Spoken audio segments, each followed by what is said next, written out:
The runaway pea washed away. The washing up's finished, so out comes the plug, and the water goes down with a swish and a glug. But under the bubbles, what else do we see?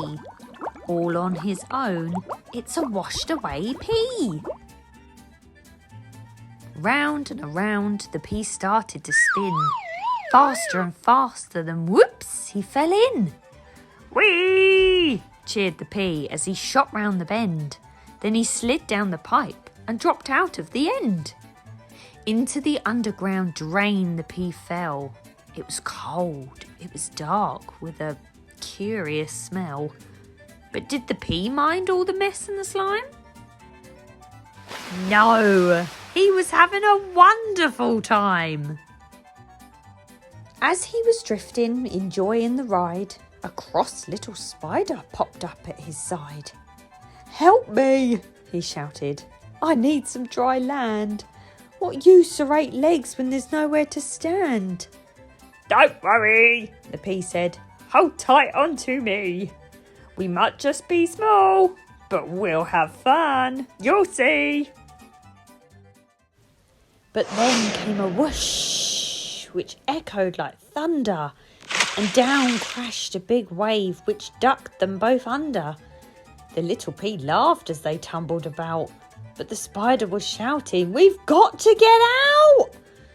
His 8 little spider legs started to thrash and sent them both over an overflow. Splash!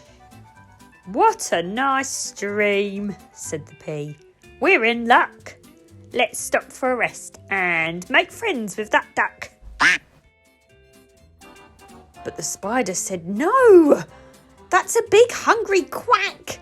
She's after a little green circular snack." The spider then paddled with all of his might into the reeds where they kept out of sight. "Shh," begged the spider. "Keep perfectly still." "You worry too much," said the pea. "You should chill." Up came a fish from the darkness below.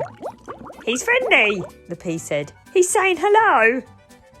But the spider said, "No, that's a big hungry eye. If he says hello, then we're saying goodbye." He groaned as he paddled them out of the way.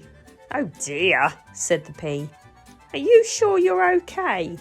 "No," said the spider. "I'm tired and sore, and my legs are too wobbly to work anymore."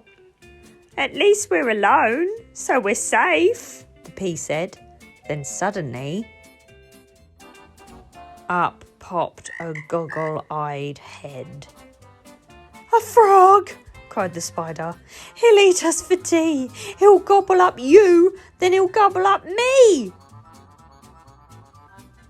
But the pea replied, "No, don't make such a fuss. He's green, just like me, so he'll never eat us. He's come to be friendly. We've nothing to fear.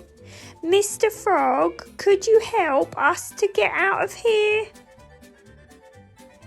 The frog gave a nod, and he then turned his back. He flicked out his long legs and gave a great whack.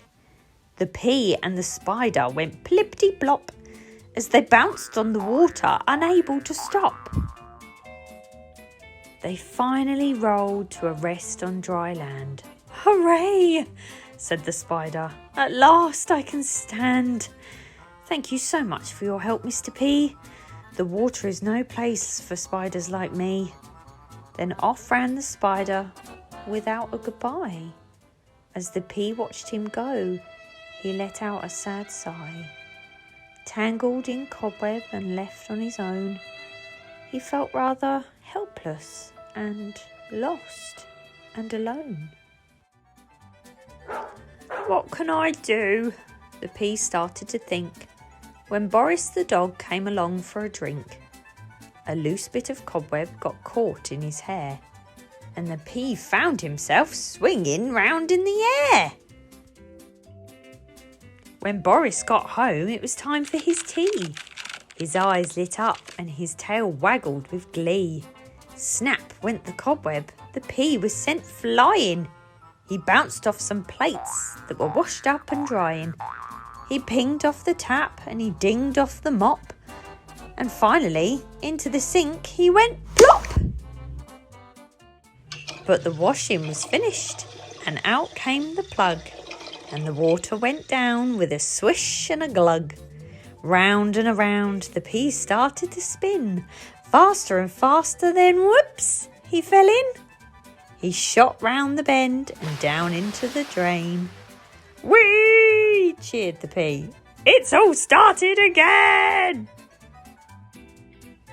The end. No peas were harmed in the making of this book.